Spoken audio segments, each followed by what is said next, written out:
I stirred uneasily in my bed, opened my eyes and looked about me. My room was much the same as I had left it in the year 1919, when I swallowed the draught which would sustain me in sleep for 100 years.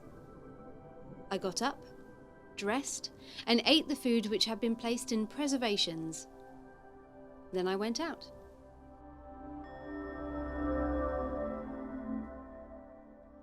What was the first sight that met my amazed eyes as I gazed on the unusually crowded Oxford Circus? There were people, but such miserable objects clad in peculiar suits of rubber, their faces covered in what appeared to be gas helmets.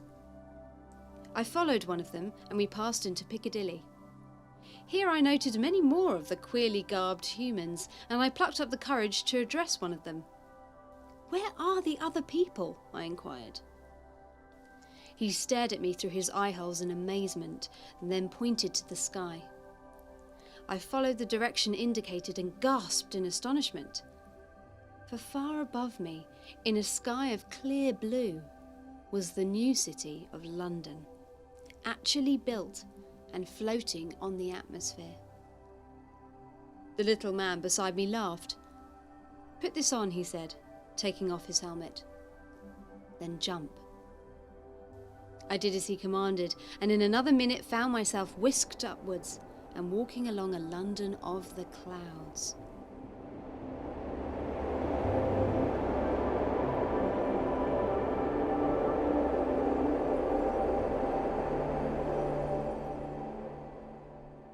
The streets up here were as crowded as ever, and I gazed round to note the changes in dress.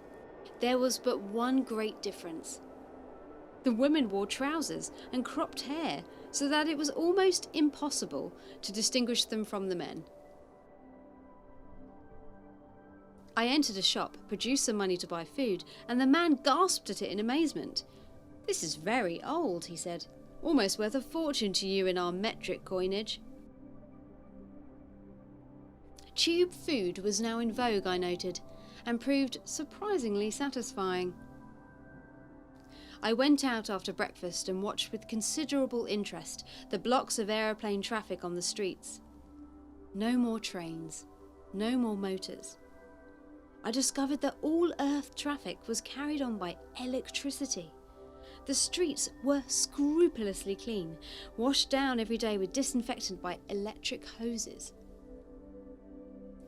It is 20 years since I arrived here and settled down, but I feel no older than I did 120 years ago. People live to an average age of 100 in the new London, and look younger than they did at 40 in the old city.